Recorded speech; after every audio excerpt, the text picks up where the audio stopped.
Assalamu alaikum everyone, welcome to Amazed by the Quran, a series in which I love sharing with you things I find amazing about the Quran. Today a little bit about this beautiful bird, Al-Hudhud, that's mentioned in Surah An-Naml. Allah Azza wa Jalla says, وَجَدْتُهَا وَقَوْمَهَا يَسْجُدُونَ لِلشَّمْسِ مِن دُونِ اللَّهِ وَزَيَّنَ لَهُمُ الشَّيْطَانُ أَعْمَالَهُمْ فَصَدَّهُمْ عَنِ السَّبِيلِ فَهُمْ لَا يَهْتَدُونَ.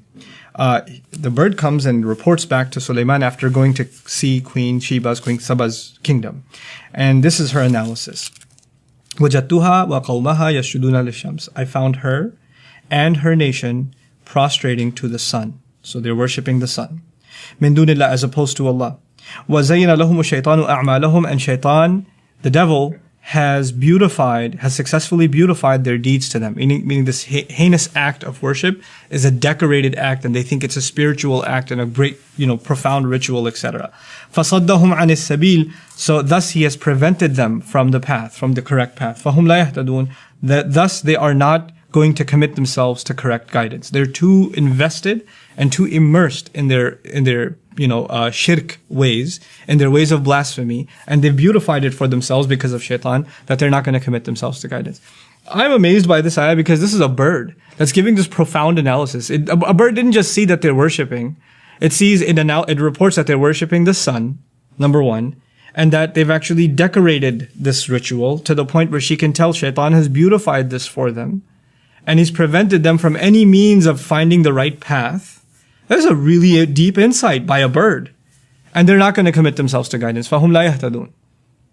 What I'm trying to get at is, Allah has put all these creatures that don't have a speech we can understand. Sulaiman alayhi salam is given the ability, mantiq at-tayr, the ability to converse with birds, to be able to communicate with them, and they can communicate with him.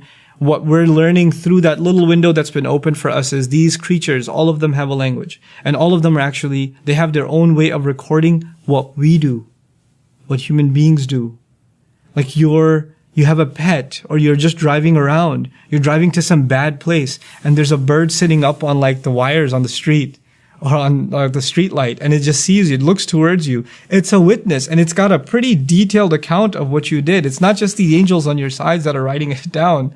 It's the ants, it's the fly on the wall, it's the birds, it's the cat, it's the dog. These are all witnesses.